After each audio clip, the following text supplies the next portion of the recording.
You walk into your apartment after another full day. Emails, meetings, noise.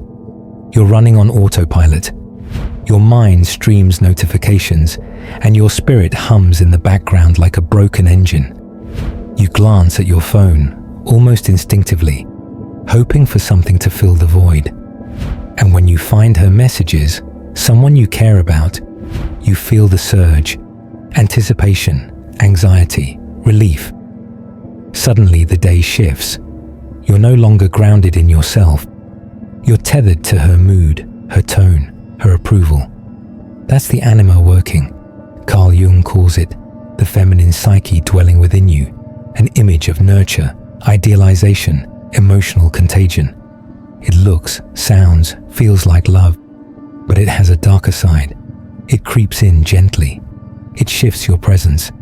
It makes your heart race for her praise and tremble at her silence. This is why you felt weak, even though your routines are strong. Why you chase her energy, even though your goals demand practice, focus, and discipline. Why you explain your absence, soften your words, dilute your edges. Because the feminine inside you, internalized from every relationship, every attachment, every romance you've chased, is pulling your center away. It makes you reactive, needy, over-emotional. It shames you for being disciplined. It softens your aggression. It teaches your nervous system to collapse beneath emotional tides. It's not her fault. It's not evil. It's biology, conditioning, culture, and unresolved survival mechanisms you never knew lived in you. What Jung saw is that every man lives with two inner archetypes, the anima and the animus, one for the feminine, one for the masculine. The animus is the internal masculine, the backbone, logic, structure. But when the anima becomes dominant or unexamined, it monopolizes your identity. It breaks your spine with guilt, dependency, emotional storms, and it shows up everywhere. In relationships, when you mirror her mood to feel connected, when you soften your boundaries because you fear her pain more than your purpose, when you chase her approval until your own mission feels unsafe, at work, when you apologize unnecessarily for being direct, when you filter your voice to avoid stepping on toes, when you call your drive obsession because calling it ambition sounds arrogant, in your friendships, when you reassure too much, nod too often, buried your edge for belonging, and whenever you stand in your strength, she accuses you of being distant, emotionless, or too intense, and you believe her. Because deep down, your shadow self, the part that fears being unloved, whispers, maybe she's right, until you find yourself melted down in 5 minutes, crying over a tension that never made sense to you rationally. It's just your anima in control, your inner wave overwhelming your frame. That's how weak men are created, not through violence, but through emotional surrender disguised as love. Jung said that integration, self-knowledge, builds sovereignty, but you can't integrate an unconscious archetype. When the anima is denied or unexamined, it commands from a hidden room, and you obey it without knowing why. This isn't about denying love. It's not about repressing emotion. It's about recognition.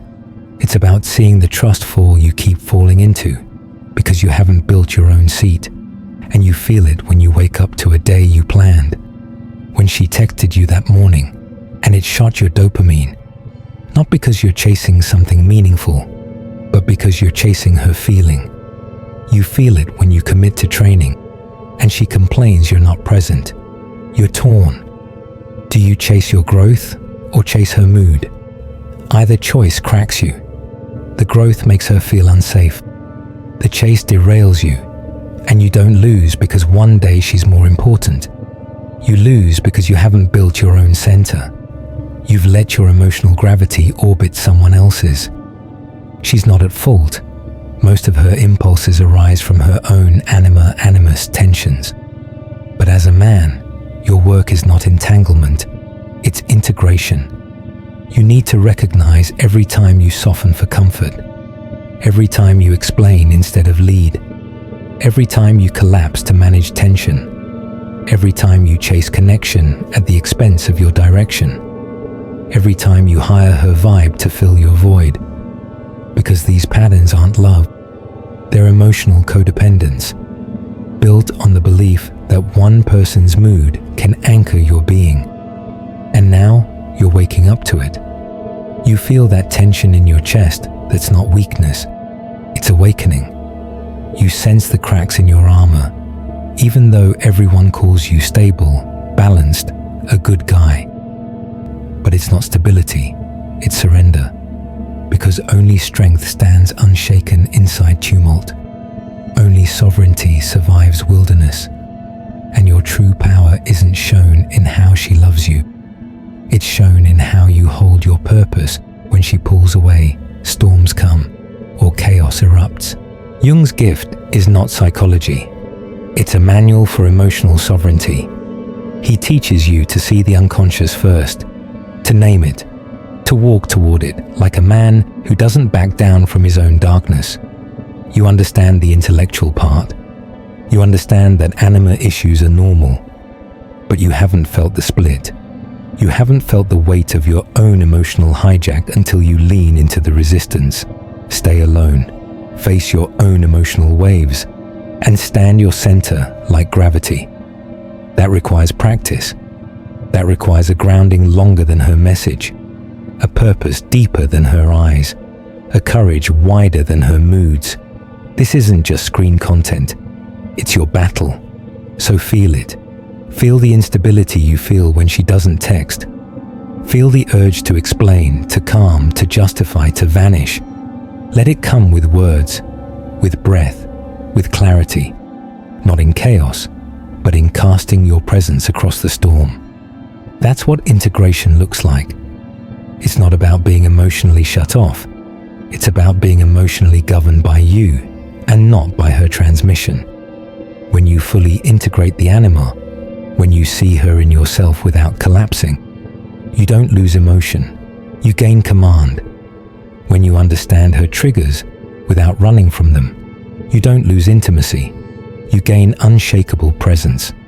When you refuse to outsource your identity to anyone, especially the feminine, you don't lose love. You earn it on your terms. This is your war. It's not her war. It's not her fault. It's yours.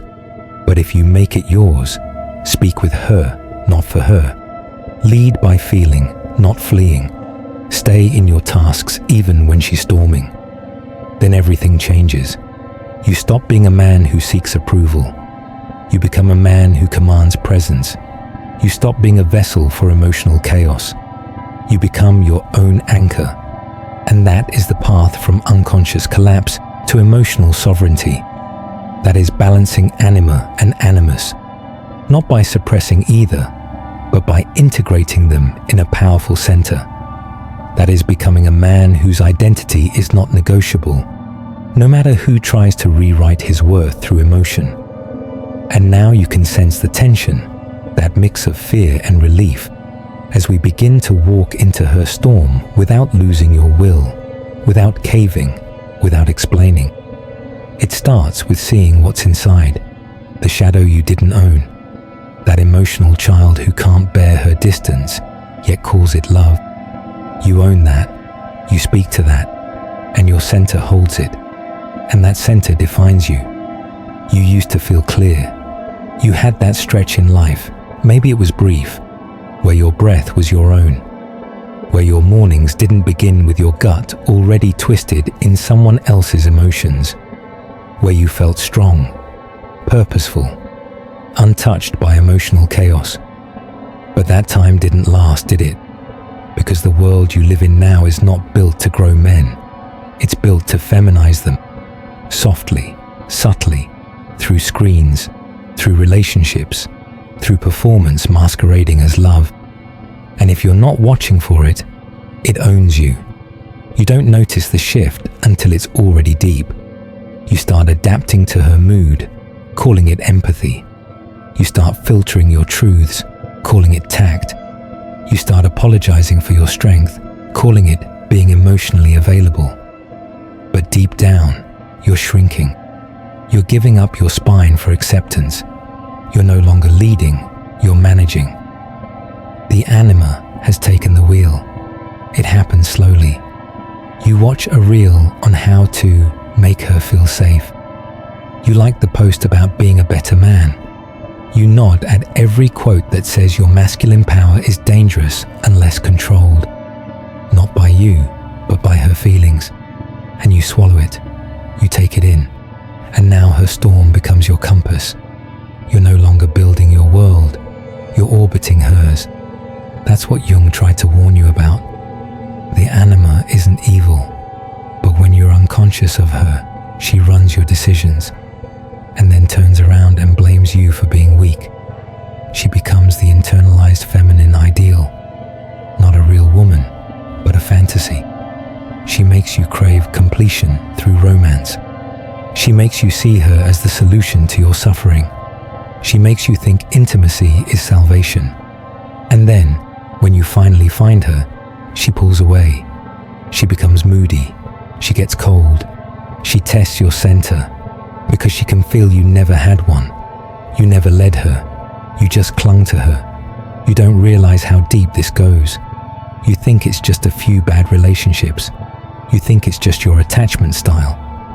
But what's really happening is that your entire masculine axis has been hijacked. Every time you silence yourself to keep her comfortable, the anima grows. Every time you withhold truth to avoid conflict, she wins. Every time you shape your identity around her love, you become less of a man and more of a reflection. This is why modern men are exhausted, not from overworking, from over-accommodating, because holding your center takes energy, but losing your center, that drains you, that breaks your spine, quietly. You lose sleep over texts that never came. You lose focus because your thoughts orbit someone else's mood. You lose drive because your validation has been outsourced. And now you're not building, you're begging. You think about her during training. You replay conversations in the gym. You check your phone every 10 minutes during your grind, because part of you thinks that her affection is your fuel. And the world tells you that's romantic. It's not. It's collapse. And it doesn't just hurt you. It makes you untrustable. She doesn't feel safe around you. Not because you're aggressive, but because you're unstable. Because your presence isn't rooted. Because your power is conditional. You're a man who bends at the first sign of tension. Who molds himself to keep the connection alive. Who's scared of being abandoned, so he abandons himself first. You don't say no. You don't speak when she pushes. You don't lead when she flails. You react. You retreat. You fold. And deep down, she loses trust. Not because she's cruel, because she's instinctive. She doesn't want control. She wants your gravity. She wants to know you can hold the container when her emotions explode. That you don't disappear into your head every time she gets quiet. That you don't mirror her moods like a boy trying to be liked. She wants a man who has met his anima and put her in her place. Not silenced, not hated, but integrated. A man who knows his own emotional weather and doesn't project it onto her. A man who can feel and still lead.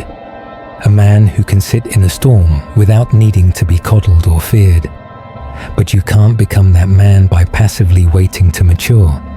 You can't pray your way into stability. You have to go into the dark, into your reactions, into your shame, into your dependency, and burn it down to the bone. You have to take stock of every habit that's hijacked by her voice inside you. The voice that says, "Don't be too much." The voice that whispers, "She'll leave if you stop pleasing her."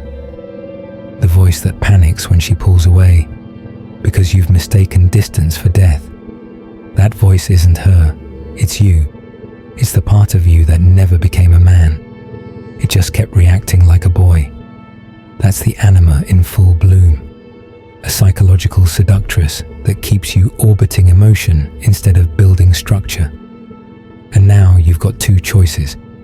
You can keep dancing with her, keep collapsing into romance, keep hoping the next woman sees you better than the last, or you walk alone. You find your fire without her gaze. You build your presence without her applause. You stop needing softness to feel strong, and instead become the man who doesn't flinch under fire. That's where polarity is born. That's where attraction becomes trust. That's where she opens, not because you managed her well, but because she senses you're no longer pretending. And here's the secret. The moment you stop needing her to complete you, she wants you more. But even if she doesn't, you're still whole. You're still you. You're still centered in your own spine, not on someone else's approval. That's Jung's legacy. Not to kill emotion, not to sever love, but to place everything in its rightful place and lead from the throne, not the void. So now you know, that voice inside you, that's not love. That's your anima calling you back into the role of the nice guy, the chaser, the emotional adapter. And you can answer her like you always do. Or you can meet her, face her, integrate her, and walk forward, rooted, full, and unowned. You've been at war with your own nervous system, and now you know why. You weren't reacting to her voice. You were reacting to the version of her you internalized, the archetype, the projection, the idealized feminine that never really existed outside your own longing, the anima.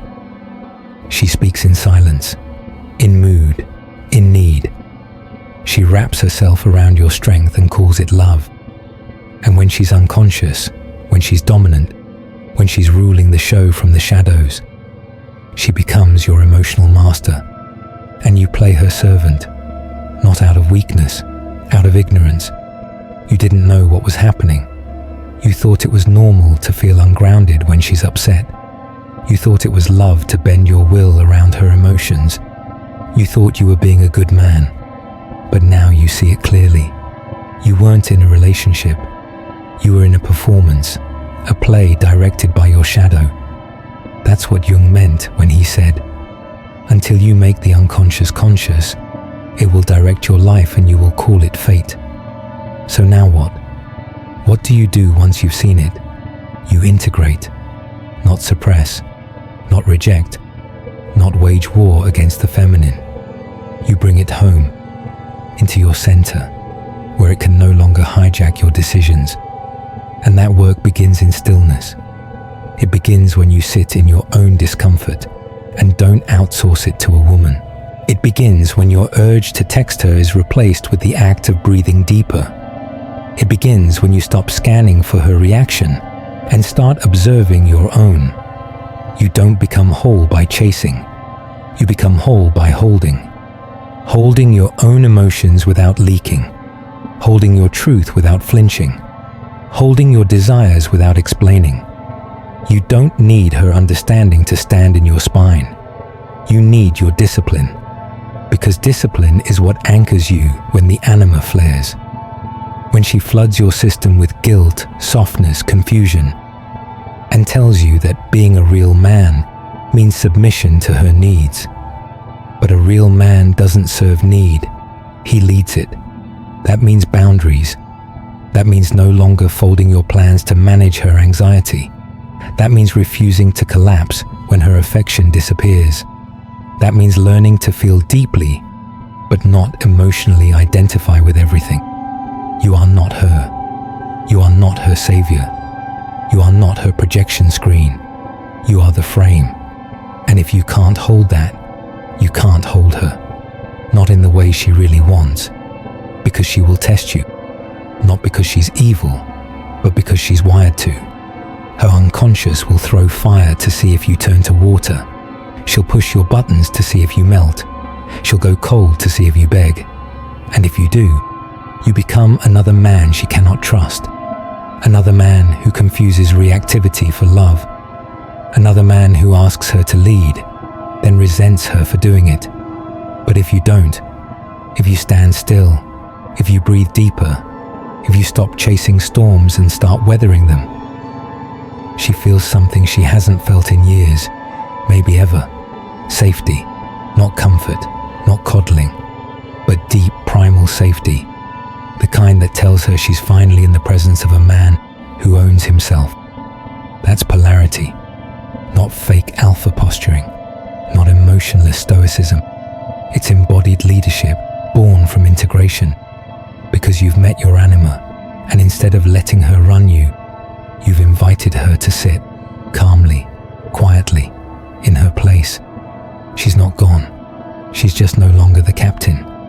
Now your animus, your internal masculine, finally has a voice again. The part of you that speaks with clarity, not confusion. The part of you that builds, leads, protects, acts, regardless of how the feminine reacts. The part of you that says, I love you, not because you're trying to be loved back, but because you're standing in love as a choice, not a currency. That man doesn't disappear when things get hard. He hardens into presence. He doesn't need affection to validate his worth. He creates it through consistency. He doesn't become cruel. He becomes clear. And if that man loses a woman, he doesn't collapse, because he never belonged to her mood, only to his mission. That's the prize of integration. You get to love without dependency. You get to lead without apology. You get to feel without drowning. And the women in your life, they either rise to meet that standard, or they fall away. Not because you chase them off, but because you no longer make space for anything that needs your collapse to survive. You are not meant to become soft to be loved. You are not meant to be agreeable to be trusted. You are not meant to play nice to be chosen. You are meant to see yourself and stand. To stop being a boy waiting for feminine approval. To stop outsourcing your nervous system to someone else's storm. To stop calling collapse empathy and calling emotional instability passion. That's over now. You've walked the path. You've stared into the pattern. You've tasted the price of being ruled by your anima. Now you get to do what most men never will. Lead. Not because the world lets you, not because she asks you, but because you chose it. Over fear, over guilt, over weakness. You are now the container. The storm might rage. The silence might sting. The tension might last for hours. But you don't move. Because a man who has met himself fully doesn't fold. He breathes. He speaks when it's time. And he leaves if he must. Because he no longer mistakes emotional codependency for love. He no longer mistakes feminine testing for rejection. He no longer mistakes chaos for connection. He lives from spine, not spike. And that man, he's dangerous. He's powerful. He's rare. Be him.